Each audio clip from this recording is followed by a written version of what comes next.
जय हिंद प्यारे बच्चों और साथियों। आज हम अपने टॉपिक्स का नेक्स्ट पोर्शन लेकर आए हैं, जिसमें हम देखने वाले हैं कि पूरी पृष्ठभूमि ज़रा देख लेते हैं एक बार। 1905 से लेकर वर्तमान तक आ जाते हैं तो उससे हमें एक पृष्ठभूमि पता चल जाएगी। थोड़ा सा समय लगेगा, 5-7 मिनट में हम आपको पूरी रिपीट कर देते हैं। सबसे पहले हम बात करते हैं 1905 में बंगाल विभाजन की, जिसमें उसने सांप्रदायिकता को बढ़ावा देने के लिए ब्रिटिशर्स ने एक चाल चली थी और वो उस चाल में काफ़ी कुछ कामयाब भी हो गए थे ना। तो 1906 में उस सांप्रदायिकता का परिणाम आया, प्रतिफलन आया, वो था मुस्लिम लीग।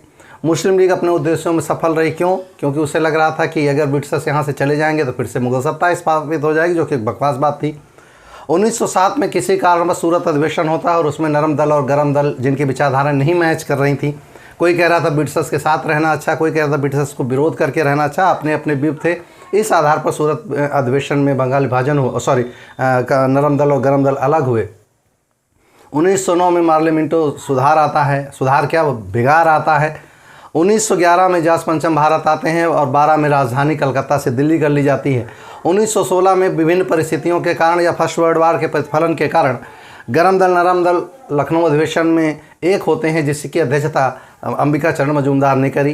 प्रयास किसका था? अच्छे से पता है, एनी बेसेंट और लाला लाजपत राय का। इन लोगों का एक प्रयास था, जिसकी बाल गंगाधर तिलक का। इनके प्रयासों के कारण एक हुए। 1917 के अधिवेशन में, जिसे हम लोग अगस्त घोषणा पत्र कहते हैं, उसमें लाया गया कि भैया कि भारत में कैसे संवैधानिक सुधार की प्रक्रिया अपनाई जाए। तो उसके लिए 1919 में मॉन्टेगू चेम्स बढ़ाया। इससे पहले जलियांवाला बाग हत्याकांड के कारण भारत में बढ़ रही अराजकता को रोकने के लिए ढेर सारे प्रयास किए गए। 1920 में जलियांवाला बाग हत्याकांड के प्रतिफलन में आपको अच्छे से पता है, असहयोग आंदोलन प्रारंभ कर दिया था कि ये बदतमीज लोग हैं, इनका साथ नहीं देना है। उसी का परिणाम था कि गांधी जी नाराज़ हो जाते हैं और चौरी चौरा घटना के कारण सहयोग आंदोलन वापस ले लेते हैं। तत्काल में 1927-1929 में आपको अच्छे से पता है, लाहौर अधिवेशन होता है, रोलेट एक्ट आता है। 1929 में जो अधिवेशन साइमन कमीशन आता है। साइमन कमीशन की विरोध के कारण भारत में लाला लाजपत राय की मौत होती है। उसके बाद 1930 में जो लाहौर अधिवेशन का प्रतिफल था कि स्वपूर्ण स्वराज की मांग करी गई। ध्यान सुनिएगा, 1930, 1931, 1932 तीन गोल में सम्मेलन होते हैं। 1934 में लिथगो का एक घोषणा पत्र आता है, आप अच्छे से पढ़ चुके, खूब सारा पढ़ा है। इसके बाद भारत शासन ने 1935 को मंजूरी दी गई, जिसे श्वेत पत्र कहा गया। 1937 में 1935 के आधार पर जो चुनाव हुए, उसमें कांग्रेस और मुस्लिम लीग का अलग प्रतिनिधित्व आया और यहीं से हमारी कहानी शुरू होती। सिंध, पंजाब और बंगाल के अलावा सुपड़ा साफ हो गया। किसका? मुस्लिम लीग का। और वहाँ पे भी जहाँ बनाई, वहाँ पर भी मिली जुली सरकारें बनाई। आपको अच्छे से पता, कांग्रेस 5 जगह पर पूर्ण बहुमत से आई, 3 जगह मिली जुली सरकारें बनाई। ध्यान से सुनिएगा। इसके बाद 1940 में मुस्लिम लीग का एक अधिवेशन होता है और उधर अगस्त प्रस्ताव आता है। अगस्त प्रस्ताव का विरोध होता है, व्यक्तिगत सत्याग्रह होता है और उधर मुस्लिम लीग का एक अधिवेशन होता है।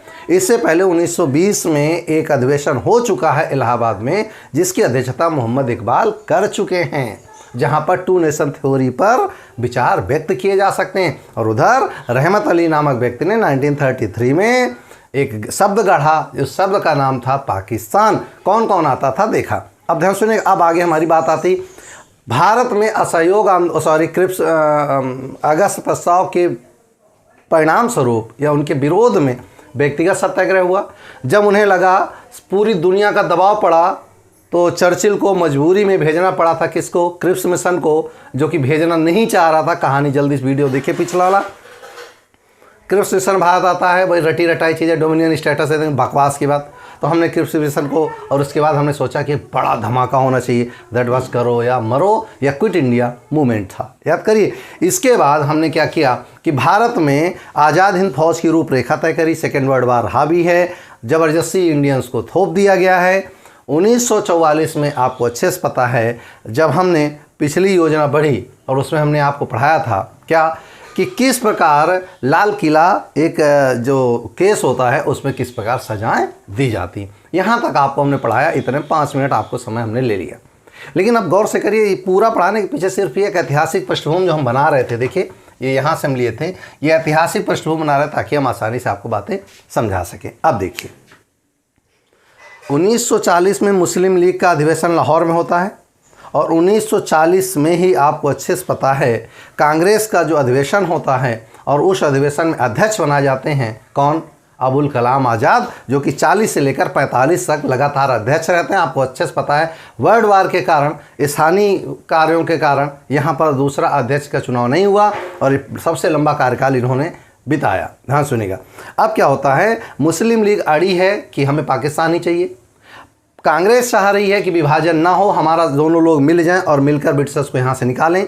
तो हम पूर्ण स्वराज की मांग कर रहे हैं, वे कह रहे हैं पूर्ण स्वराज नहीं, हम हिंदू मुस्लिम दो केवल जातियां ही नहीं बल्कि दो राष्ट्र हैं, दो विचारधाराएं हैं जो एक साथ नहीं रह सकती, इसलिए मुस्लिम को एक अलग राष्ट्र देना होगा। इस विचारधारा का पोषक है मुस्लिम लीग। और आपको अच्छे से पता है जिन्ना की हठधर्मिता का ही परिणाम था कि भारत में जितनी भी योजनाएं, जहाँ जहाँ भी योजनाएं आ रही थी, जिन्ना उस योजना में शामिल कराने के लिए हर किसी का विरोध कर रहे थे। और वो हर आप कहते हैं ना, अगर आपके घर में कोई बढ़िया फंक्शन हो और आप अच्छे जानते हो कि उसके आने से बिगड़ेगा तो आप काहे बुलाते हो उसको। लेकिन होता क्या, बुलाना पड़ता, कभी मजबूरी होती है। इसलिए मुस्लिम लीग यानी यूँ कहें कि भारत में मुस्लिमों का प्रतिनिधित्व जिन्ना कर रहे थे, बरगला के बेवकूफ़ बना के, तो स्वाभाविक जिन्ना को बुलाना पड़ेगा। ऐसे अपने मामा फूफा की किसी शादी में आप देखना, लड़के की शादी होगी तो मामा ऐठा ऐठा घूमेगा और बिटिया की शादी होगी तो फूफा ऐठा ऐठा घूमेगा और उससे ऐठन से पता चल जाती है कि मामा है और ये फूफा है। इसी प्रकार भारत में जितने भी सम्मेलन हो रहे होते हैं उसमें जिन्ना का आना ये प्रतीक था कि ये विरोध करेगा, किसी भी चीज़ का विरोध करेगा। तो जिन्ना को जबरिया ला के आ जाता कि तुम विरोध करो। ध्यान से सुनिएगा, प्रयास ये किया जा रहा था कि उनको दोनों को मिला लिया जाए। इससे पहले CR फार्मूला हम आपको पढ़ा चुके कि वो प्रयास कर रहे थे कि कैसे करके दोनों एक हो जाए। आप समझ में आ गई पूरी बात। आप देखिए, इसी दौरान 1943 में ब्रिटेन में चुनाव होते हैं। उन चुनाव में कंजर्वेटिव पार्टी हारती है, जो कि चर्चिल को पता था। कंजर्वेटिव पार्टी हारती है और वहाँ पर क्लीमेंट इटली आता है और भारत में वायसराय बना, अभी तक लिथगो का था, अब भारत में वायसराय बनाया जाता है लॉर्ड बेवेल को। इस समय वर्तमान में 1945 चल रहा है और यहाँ पर लॉर्ड बेवेल शासन कर रहा है। लॉर्ड बेवेल भारत में बढ़ रही गतिविधियों का या क्रांतिकारी गतिविधियों का या विरोध का चिट्ठा सुनाने गया था। कहाँ? ब्रिटेन में संसद में या लॉर्ड ऑफ हाउस में, लॉर्ड ऑफ कॉमन में। तो वो गया था हाउस ऑफ कॉमन्स और हाउस ऑफ लॉर्ड्स, जिसमें वहाँ उच्च सदन निम्न सदन कहते हैं, वहाँ पर अपने पक्ष रखने गया था कि भारत की दशाएँ क्या हैं और भारत को कैसे गवर्न करना। भैया देखो, अगस्त 500 में भी हमने एक ही चीज़ कही थी कि आप हमें सिर्फ 2 चीज़ें लिख कर दे दो। ठीक है, आपने हमसे बिना पूछे हमें युद्ध में झोंक दिया, हमें कोई दिक्कत नहीं। हमें ये बता दो कि युद्ध के दौरान आप मेरे साथ क्या करोगे, कैसे रहोगे, और युद्ध के बाद हमें क्या दोगे। दोनों चीज़ें बताने से मना कर दिया था, चाहे क्रिप्स मिशन हो, चाहे अगस्त 500 हो, और यही इसके विरोध का कारण था। समझ में आ गया ना। अब यहाँ पर क्या होता है, लॉर्ड बेवेल वहाँ जाता है और सब बताता है कि ये स्थितियाँ हैं भारत में। हमें नहीं लगता कि बहुत ज़्यादा वहाँ शासन करना संभव, क्योंकि आए दिन वहाँ दंगे हो रहे हैं। लेकिन एक बढ़िया चीज़ है, क्या वहाँ पर हिंदू मुस्लिम जो 1905 वाली रेखा थी बढ़िया काम कर रही है। इस समय जिन्ना को अगर प्रोवोक कर दिया जाए, ध्यान सुनिएगा, जिन्ना को अगर प्रोवोक कर दिया जाए तो अभी कुछ दिन हम और शासन भारत में कर लेंगे। तो बेवेल को डर रहता कि अगर भारत में जाकर मैं कोई घोषणा करूंगा तो ऐसा ना हो कि हमको छाऊं छोटा कर दें भारतीय। इस समय तो क्रांति की ज्वाला जली रही थी, क्योंकि आपको अच्छे से पता है 1942 में करो या मरो की जगह गड़बड़ हो गया था, करो या मारो, और मारो के चक्कर में हिंसा फैल गई थी। आपको अच्छे से पता है। और उसी कारण ब्रिटिशर्स डरे हुए थे कि ऐसा ना हो, क्योंकि इस समय चल रहा था वर्ल्ड वार, हम झेलेंगे कहाँ से आपको, हमारे पास सैनिक थे नहीं। अच्छे से पता है ना आपको। और अब 1945 आ गया, लगभग युद्ध समाप्त हो गया जब 15 अगस्त को जापान ने सरेंडर कर दिया। 6 अगस्त हिरोशिमा, 9 अगस्त नागासाकी में जब लिटिल मैन और फैट मैन डाले गए, लिटिल बॉय और फैट मैन, तो वहाँ पर 15 अगस्त को घुटने पे आ गया जापान और उसी के साथ वर्ल्ड वार समाप्त माना जाता है। 18 अगस्त को सुभाष चंद्र बोस की मृत्यु हुई। ध्यान सुनिएगा, हुआ क्या, भारत में इन क्रांतिकारी गतिविधियों से ब्रिटिशर्स बहुत परेशान थे। उन्हें लग रहा था ऐसा ना हो कि यहाँ कोई क्रांति फैल जाए। तो बेवेल भारत नहीं आया, बल्कि रेडियो से प्रसारण किया और गांधी जी को संदेश भेजा। और यह चीज़ समझ लीजिए, कांग्रेस का कोई बड़ा नेता अभी बाहर नहीं है। सबके सब भारत छोड़ो आंदोलन के चक्कर में, क्विट इंडिया मूवमेंट में सब जेल में ठूसे गए थे। कोई अरबदा जेल में था, कोई नैनी जेल में था, कोई कहाँ था, कोई कहाँ था। सब बड़ों को उठाकर जेल में डाल दिया था। आपको अच्छे से पता होगा। राजेंद्र प्रसाद जी बांकुड़ा में थे, बहुत सारे लोगों को जेल में डाल रखा था। उन जेल में डालने का कोई बड़ा प्रतिनिधित्व करने वाला दल का नहीं था, तो उन्होंने बीबीसी से एक प्रसारण किया बेवेल ने वहाँ से, और एक योजना प्रस्तुत भारत में रहकर। इंटरव्यू में आपसे प्रश्न पूछेगा लॉर्ड बेवेल की योजना कहाँ प्रस्तुत की गई, तो समझ लीजिए लॉर्ड बेवेल की योजना भारत में नहीं बल्कि लंदन से बीबीसी के माध्यम से, या यूँ कहें कि रेडियो के माध्यम से प्रसारित की गई थी। बड़ी अच्छी बात है। अब देखिए इस पृष्ठभूमि में लॉर्ड बेवेल ने क्या योजना बनाई और कैसे उसको कार्यान्वित किया और उसका परिणाम क्या हुआ। तो लॉर्ड बेवेल की योजना का परिणाम है शिमला समझौता, और शिमला समझौता का परिणाम है कि कोई परिणाम नहीं निकला। ठीक, चले आते। तो उन्होंने क्या क्या प्रस्ताव रखे, एक एक चीज से ध्यान से सुनिएगा। अगस्त प्रस्ताव में क्या कहा था, वायसराय की कार्यकारिणी का तुरंत विस्तार किया जाएगा। ठीक है, उसमें हिंदू मुस्लिमों की संख्या बढ़ाई जाएगी, लेकिन आपने वहाँ कहा था जो सदस्य होंगे वो कहाँ से आएंगे, सभी निर्वाचित होंगे 11 प्रांतों से, और देशी रियासतों से मनोनीत सदस्य बिठा रखे थे, तो वे वोटिंग तो ब्रिटिशर्स के लिए ही कर रहे थे, इसलिए उस कार्यकारिणी का कोई मतलब नहीं था। जब ये जनता जान गई, लोगों ने विरोध किया, तो उन्होंने नया नाटक रच दिया। देखो क्या रचा, उन्होंने कहा वायसराय की कार्यकारिणी में सदस्यों की संख्या बढ़ाई जाएगी, इनकी संख्या 14 होगी। ध्यान से सुनिएगा, इनकी संख्या 14 होगी, और इन 14 में आधे आएंगे हिंदुओं से, आधे आएंगे मुस्लिमों से। मेरी बात समझ लेना, 50% सवर्ण हिंदुओं से, वर्ड सुनिएगा, सवर्ण हिंदुओं से, और आधे आएंगे मुस्लिमों से। और केवल 2 पद कार्यकारिणी में, एक वायसराय का पद और एक कमांडर इन चीफ, जिसे हम कहते हैं सेना प्रमुख। ये दोनों पद ब्रिटिशर्स के होंगे, और बाकी 12 पद किसके होंगे, 12 पद आएंगे, 50% आएंगे मुस्लिम से और 50% आएंगे सवर्ण हिंदू से। सवर्ण हिंदू यूज कर रहा हूँ, देखो कितनी बड़ी चाल है उसकी। सवर्ण हिंदू में कौन आएगा उस समय, याद करिए, सवर्ण हिंदू में कौन आएगा उस समय, बड़ी जातियां आएंगी। तो उसने गेम खेल लिया क्या कि एक आदमी तुरंत चिटक जाएगा या एक आदमी बुरा मान जाएगा। कमेंट्स बॉक्स में जल्दी लिखिए कौन आदमी बुरा मान जाएगा अगर वो सवर्ण हिंदू की बात कर देगा। वो तो गेम खेल रहा था ना, ब्रिटिशर्स तो चाह रहे थे कुछ दिन और यहाँ शासन किया जाए। तो उन्होंने सवर्ण हिंदू शब्द यूज क्यों किया, उन्होंने हिंदू शब्द यूज किया क्यों, कमेंट्स बॉक्स में लिखिए जल्दी से। यस, बिल्कुल, सवर्ण हिंदू से उसने एक गेम खेला कि यहाँ पर अनुसूचित जातियाँ भड़क जाएंगी, या यूँ कहें कि अम्बेडकर तो कदापि नहीं मानेंगे कि अगर सवर्ण हिंदुओं को ही ले जाओगे तो हमारी बात रखने वाला वहाँ कोई नहीं होगा, और ये सवर्ण हिंदू हमारी बात नहीं रखेंगे। यही कारण थी कि उन्होंने अनुसूचित जातियाँ, यूँ कहें कि अम्बेडकर को अपने पक्ष में खड़ा कर लिया। मुस्लिम लीग भी अपने पक्ष में खड़ा कर लिया, लेकिन मुस्लिम लीग बुद्धि से कुंद थी, समझ में है ना। वायसराय की पहला क्या बेवेल ने योजना में बताया कि वायसराय की कार्यकारिणी में 14 सदस्य होंगे, 2 सदस्य वायसराय और कमांडर इन चीफ को छोड़कर बाकी सब भारतीयों से होंगे, जिसमें आधे पद आएंगे मुस्लिम से, आधे आएंगे सवर्ण हिंदुओं से। इससे अनुसूचित जातियों को पक्का था कि नामांकन की लड़ाई लड़नी पड़ी। नंबर 1 मुस्लिम लीग, ध्यान से सुनिएगा। दूसरा, वायसराय यथासंभव वीटो का पावर का उपयोग नहीं करेगा। वीटो पावर क्यों नहीं करेगा, भैया 6 हैं हिंदू 6 हैं मुस्लिम, अगर कोई मतदान होता है तो बराबर पे ही छूटेगा, और जब बराबर पे छूटेगा तो स्वाभाविक है पद किसके पास जाएगा, वायसराय के पास, जो कि वीटो पावर रखता था, जिधर चाहे उधर लुढ़का सकता था।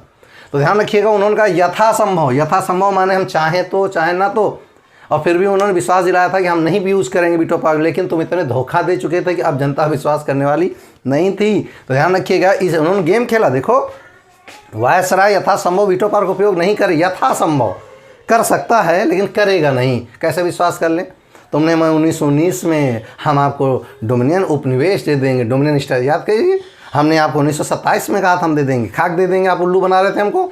अब आप विश्वास कर लें कि आप वीटो पावर का उपयोग नहीं करो। अरे जैसे मौका मिलेगा आप मुस्लिम लीग के साथ खड़े हो जाओगे, वोटिंग होगी, 50% वोट पड़ेंगे, स्वाभाविक है आपका वोट +1 हो जाएगा और मुस्लिमों के पक्ष में चला जाएगा, जो कि आपकी यही आपकी चाल थी बेवेल योजना में। ध्यान सुनिएगा। दूसरा क्या कहा गया, अब बात किससे करेंगे भैया, अगर ये बेवेल योजना लाएंगे तो किससे बात करेंगे, भारत में किससे बात करनी थी। पहले प्रथम गोलमेज सम्मेलन में क्या कहा था उसने, यही तो कहा था कि यहाँ हिंदू हैं, मुस्लिम हैं, सिख हैं, सब हैं, लेकिन भारत माता नहीं है, मीन्स कांग्रेस नहीं है। तो यहाँ बेवेल किससे बात करेगा, कांग्रेस से बात करेगा, और कांग्रेस जेल में बंद है। चाहे आप Congress equal to Gandhi ji, Gandhi equal to Congress आप कह सकते हैं, जवाहरलाल नेहरू भी पर्याप्त स्थिति में ध्यान सुनिएगा। तो उन्होंने क्या कहा, कांग्रेस के सभी नेता रिहा होंगे और शिमला में तुरंत एक सम्मेलन होगा जिसमें सब दलों को बुलाया जाएगा। देखिए, कबड्डी खिलाने की योजना बना रहा हो, और साथ ही युद्ध के तुरंत बाद भारतीय अपना संविधान बना ले, हमें कोई समस्या नहीं है। और यहाँ पर अच्छे से पता कौन संविधान बनेगा। अरे भैया 1935 के संविधान का तो तुम बेड़ा गर्क किए हो, यहाँ संविधान हो भी जाएगा तो आप क्या कर लोगे। तो यहाँ पर क्या बातें होती हैं, जून 1945 में रेडियो से कहता है कि वायसराय की कार्यकारिणी में सदस्यों की संख्या 14 होगी, 2 पद छोड़कर मुसलमानों की संख्या सवर्ण हिंदुओं के बराबर, बता रहा हूँ, सवर्ण हिंदुओं के बराबर होगी। तीसरा, वायसराय यथासंभव वीटो पावर का प्रयोग नहीं करेगा और कांग्रेस के सभी बड़े नेता क्या रिहा किए जाएंगे और तुरंत ही एक सम्मेलन होगा, कहाँ, शिमला में। और जैसे ही युद्ध समाप्त हो जाएगा, होगा कि नहीं होगा कौन जाने, जैसे युद्ध समाप्त हो जाएगा या युद्ध की स्थितियां समाप्त हो जाएंगी, भारतीय अपना संविधान निर्मित कर ले, हमें कोई समस्या नहीं है। ये बातें रखी किसने, बेवेल ने रेडियो के माध्यम से भारतीयों के लिए। अब समस्या देखिए कहाँ होगी, कहाँ कहाँ समस्या होगी। देखो, इन्होंने इसी बो दिया था ना, क्या बोया था सबसे पहले, 14 सदस्य जब होंगे, इन 14 सदस्यों में 6 आएंगे कांग्रेस से, 6 आएंगे मुस्लिम लीग से। तो जिन्ना साहब का कहना था कि इस सम्मेलन में जितने इस वायसराय की कार्यकारिणी में जितने भी मुस्लिम होंगे, चाहे वो कांग्रेस के हों चाहे वो मुस्लिम लीग के हों, उन्हें मुस्लिम लीग भेजेगी अपनी तरफ से। मेरे बात फिर समझ लीजिए, उसने कहा था कि मुस्लिम, कोई भी व्यक्ति अगर मुस्लिम है जाति से, अगर वो वायसराय की कार्यकारिणी में आएगा तो उसको प्रोवोक करने वाला मुस्लिम लीग होगा। क्या चाल थी जरा देखिए। अरुणा असफ अली, मौलाना अबुल कलाम आज़ाद और ऐसे ही ढेर सारे मुस्लिम, चाहे वो अंसारी साहब हों, चाहे वो जितने भी लोग हैं, तैयब जी हों, ये सारे जितने भी लोग हैं ये सब मुस्लिम हैं। तो उसका कहना था कि अगर इनको पद की लालच हो गए या सही शब्दों में ये चुट्टा टाइप के होंगे, तो ये अपना कांग्रेस को लात मारेंगे और आ जाएंगे हमारे साथ और हम इनको भेज देंगे कार्यकारिणी से और मुस्लिम लीग को ये पद मिल जाएंगे या अच्छे व्यक्ति मिल जाएंगे। लेकिन हुआ उल्टा, एक भी कांग्रेस का व्यक्ति, क्योंकि सबको पता था कांग्रेस देश के लिए लड़ रही है और मुस्लिम लीग अपने स्वार्थ के लिए लड़ रही है। और यही कारण था कि मुस्लिम लीग की इन चुपड़ी बातों में ये लोग नहीं आए और नेहरू ने कॉलर पकड़ी। 21 लोग बुलाए गए थे कांग्रेस की ओर से, ध्यान रखिएगा, उसमें जवाहरलाल नेहरू भी शामिल थे। 21 लोग जो बुलाए गए थे इस सम्मेलन में, वहाँ पर यही सबसे बड़ा डिबेटिंग पॉइंट कौन कौन है जरा देखिए।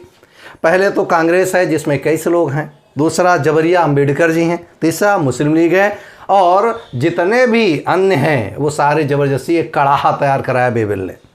और 24 जून 1945 से लेकर 14 जुलाई 1945 तक शिमला में कबड्डी होती, भयंकर युद्ध का मीन्स क्या हुआ, गोलियां नहीं चल रही, वो अपने अपने स्वार्थों के लिए सब छाती पीट रहे थे, हमें पद चाहिए, हमें पद चाहिए, हमें पद चाहिए। और मुस्लिम लीग ने तो पहला राग अलापा कि जितने मुस्लिम होंगे उन्हें हम भेजेंगे, दूसरा कोई मुस्लिम नहीं भेज सकता। तो कांग्रेस का तो बाप की बप होती है कांग्रेस, ये सब का है कांग्रेस। अरे भैया, हमारा अध्यक्ष ही पहला यही था, कांग्रेस का मुस्लिम लीग। इसका मीन्स हो गया कि हम मुस्लिम हिंदू धर्म नहीं, हम भारत की आज़ादी की बात कर रहे हैं, मुस्लिम लीग की बात नहीं मानेंगे, हम अपनी तरफ से कौन मुस्लिम भेजेंगे हम। और देखिए, जवाहरलाल नेहरू के कहने पर मौलाना अबुल कलाम आज़ाद को ही अध्यक्ष बना के भेजा जाता है शिमला समझौता में कि वो गवर्न करेंगे, पूरी कांग्रेस को प्रेजेंट करेंगे। और गांधी जी महान है, गांधी जी शिमला में हैं लेकिन समझौते में नहीं गए या सम्मेलन में नहीं गए। पता क्यों? क्योंकि गांधी जानते थे, एक बार 1931 के गोलमेज सम्मेलन में देख आए थे छीछा लेदर, याद करिए, कि सब माइक उठाए घूम रहे थे, चाहे अम्बेडकर हो और चाहे वो मुस्लिम लीग हो, चाहे स्वर्ण सिंह पंजाबी हो, सब लोग लड़ाई लड़ रहे थे गोलमेज सम्मेलन के दौरान। वहाँ पर अफरा तफरी बचा दी थी। तो गांधी जानते थे कि यहाँ भी यही होने वाला है। बेवेल कोई दूध का धोया नहीं है, ये भी दुष्ट आदमी, चरखिल का प्रेजेंट करने वाला व्यक्ति है। तो उन्होंने क्या किया, क्योंकि इससे पहले जो बेवेल है भारत में कमांडर इन चीफ था, उसे वायसराय बात को बनाया गया, तो उसे पता था बेवेल के बारे में पूरी कहानी की क्या कर सकता है, ससुर बदतमीज कहेगा। तो उन्होंने योजना बना रखी थी कैसे भी करके बेवेल की बातों पे नहीं आना। तो गांधी गए ही नहीं सम्मेलन में, इस जगह देखने।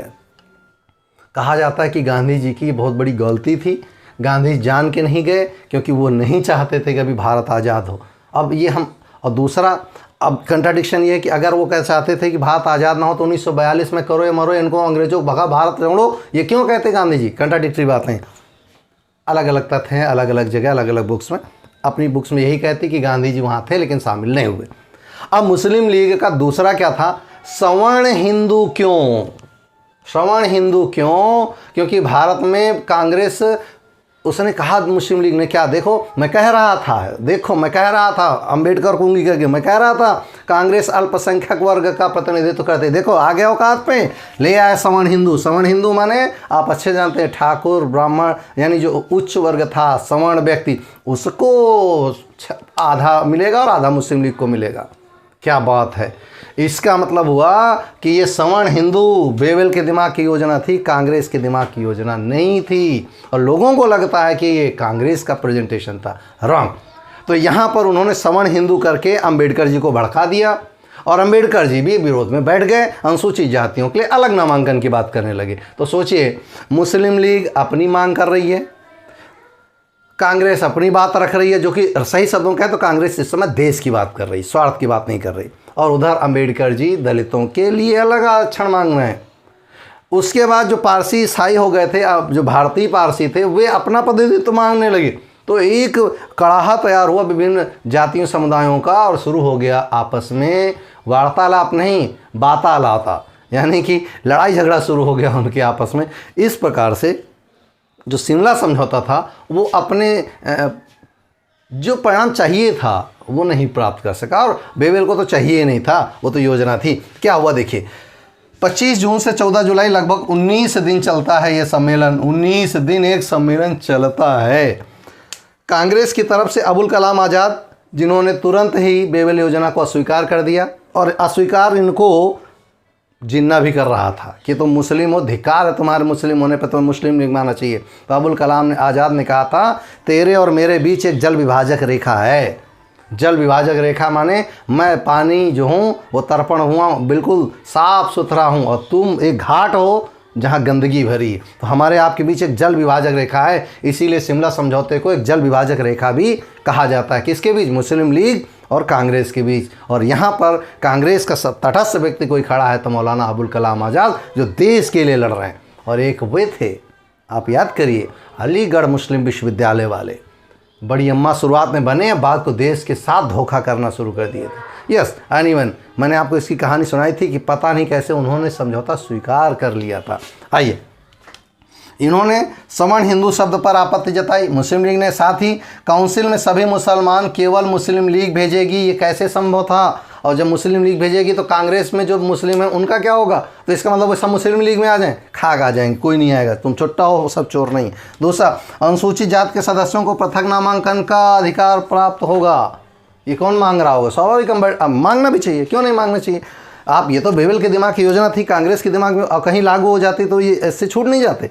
सही था, यहाँ पर अंबेडकर जी का उठाना सही था, लेकिन मेरा अपना व्यू है, अंबेडकर जी को यहाँ किसी उठाने बिठाने की बजाय हम सबको एक में मिलकर इन ब्रिटिशर्स को यहाँ भगाने की बात करनी चाहिए थी। यहाँ पर हम जाति धर्म संप्रदाय से ऊपर उठना चाहिए था। यहाँ पर असफल माने जाते हैं अंबेडकर साहब। साथ ही गांधी जी शिमला समझौते में ना जाना और शिमला में होते हुए भी शिमला में न जाना, ये शंका पैदा करता है कि कहीं गांधी जी को बेवेल योजना के बारे में पूर्व सूचना तो नहीं थी कि वो जानकर बेवेल एक प्लान कर रहा है और उसमें संदिग्ध रूप पर गांधी जी शामिल हो। मैं नहीं कह रहा हूँ, अम्बेडकर जी ने लिखा है कि गांधी जी जानकर नहीं आए थे, क्योंकि उन्होंने बेवेल के साथ मिलकर योजना बनाई थी ताकि दलितों को पीछे किया जा सके। बकवास की बात। अगर आप ऐसा ही चाहते तो डिप्रेस्ड क्लास एसोसिएशन आप नहीं, गांधी जी ने स्थापित किया था। हरिजन की लड़ाई गांधी जी ने ज़्यादा लड़ी है अम्बेडकर जी से ज़्यादा। हाँ, ये सही है कि संविधान निर्माण के समय अम्बेडकर जी के जो सत्य है उसे एक्सेप्ट करें। अम्बेडकर जी का योगदान अविस्मरणीय, उसे नहीं भुलाया जा सकता। दुनिया के सारे संविधान जिस व्यक्ति को आते हैं वास्तव में बहुत योग्य था, और वो अपनी जात के लड़ रहे थे, वो भी गलत नहीं थे। हम बिल्कुल मानते हैं गलत नहीं थे, क्योंकि जिस तरह शोषण भारतीय सभ्यता समाज में किया जा रहा था उसके लिए मर जाना बेहतर था उस सभ्यता में जीवन जीने से। यही कहा था कि अम्बेडकर जी अपनी जगह सही थे और हम सही मानते हैं और आपको भी सही मानना चाहिए था। लेकिन जब बात देश की आए तो पहले देश होना चाहिए, जाति धर्म संप्रदाय बात होना चाहिए। और उनका कहना था कि पहले हम जाति धर्मों से उठ पाएंगे तभी देश होगा, और वहाँ जाति उठने ही नहीं पा रही तो अब देश के लड़ेगी क्या? जो पेट के लड़ती है वो देश के लिए नहीं लड़ पाएगी। समझ में आ गया ना? यही था बेवेल योजना, और बेबेल योजना अपने उद्देश्य में सफल, क्योंकि गिद्धा नोची शुरू हो गई ना, मेरा मेरा मेरा मेरा, और बेबेल सफल हो गया। यानी बेबेल चाहता ही था कि भारत में CR फार्मूला लागू ना होने पाए, और उसी का परिणाम था शिमला समझौता। तो बेबेल योजना 1945 में, जून 1945 में आई, और तुरंत ही जुलाई में आई कौन, शिमला सम्मेलन। और अच्छे से पता है कांग्रेस ने केवल सवर्ण हिंदुओं पर और मुस्लिमों को भेजने के नाम पर लड़ाई लड़ी, और उसमें मुस्लिम लीग सफल भी रही। और उसने मैंने आपसे कहा था उसे बिगाड़ना था, अगर बिगड़वाना हो तो उनको बुला लो, तो आगे भी है मुस्लिम लीग, उन्होंने बिगाड़ डाला सम्मेलन को। और इस प्रकार शिमला समझौता, शिमला सम्मेलन बिना परिणाम के समाप्त हो गया, जो कि जाति, संप्रदाय और धर्म के नाम पर भेंट चढ़ गया, और उसका कोई निष्कर्ष नहीं निकला। अब बात समझ में, तो अगर आपसे कोई पूछे बेबेल योजना क्यों आई थी, तो एक लाइन में कहेंगे बेबेल योजना केवल भारतीयों को संतुष्ट करने के लिए आई थी, ताकि कुछ दिन भारत में और सत्ता संभाली जा सके। कोई पूछे शिमला सम्मेलन क्यों हुआ था, तो शिमला सम्मेलन होने के पीछे एक कारण था कि सभी को सर्वदलीय बैठक करो और एक निष्कर्ष निकालो। तो आपसे अगर बेबेल योजना पूछे, ध्यान रखिएगा, संवैधानिक गतिरोध दूर करने के लिए आया था कौन, बेबेल योजना। ध्यान रखिएगा, संवैधानिक गतिरोध, कि संविधान निर्माण के लिए जो प्रक्रिया अपनाएगी उसमें जो गतिरोध आ रहा है, गतिरोध नहीं था यार, सही शब्दों में ये ब्रेकर बनाने आए थे कि कुछ दिन और अड़े रहे ये लोग इन्हीं ब्रेकर्स में, और वो अपने में सफल भी रहे। लड़ गए जिन्ना जी, लड़ गए अम्बेडकर साहब, और सेवा समाप्त हो गई इस सम्मेलन की। कांग्रेस, वैसे कांग्रेस को भी एक्सेप्ट करना नहीं था, क्योंकि कार्यकारिणी में जो सदस्यों की संख्या कह रहे थे वो सब योजनाबद्ध तरीके से था। कांग्रेस ने भी अस्वीकार किया, मुस्लिम लीग ने भी, अम्बेडकर जी ने भी, अपने अपने निहित स्वार्थों से सब लोगों ने इसको इग्नोर कर दिया। तो अगर आपसे क्वेश्चन पूछे कि बेबेल योजना क्यों आई थी, तो संवैधानिक गतिरोध दूर करने के लिए। शिमला सम्मेलन क्यों हुआ था, ताकि इन सारे लोगों को बिठाकर एक जगह बात की जा सके कि भारत की संवैधानिक विस्तार कैसे किया जाए। ये था आज का हमारा टॉपिक। उम्मीद है आपको अच्छा लगेगा। तैयार करिए, नोट्स तैयार कर लीजिए, ज़्यादा से ज़्यादा बार इसको पढ़िए, शेयर करने की ज़रूरत नहीं है, लेकिन लाइक ज़रूर क्या करिएगा। दूसरा, जितना ज़्यादा हो सके पिछले वीडियोस को एंशिएंट हिस्ट्री से लेकर अभी तक बार बार उनको एक बार दो बार देख लीजिए। दिन भर बकवास की चीज़ सुनने के बाद 2 3 4 बार अगर हिस्ट्री को एक बार आपने देख लिया ना, जिस तरह मैंने आपको मॉडर्न पढ़ाई, मुझे पूर्ण विश्वास है आप तैयार कर लेंगे, रट लेंगे। ठीक, आज फिलहाल इतना ही, मिलते हैं नेक्स्ट वीडियो में नई उम्मीद के साथ, नए जोश के साथ। फिलहाल आज इतना ही। जय हिंद।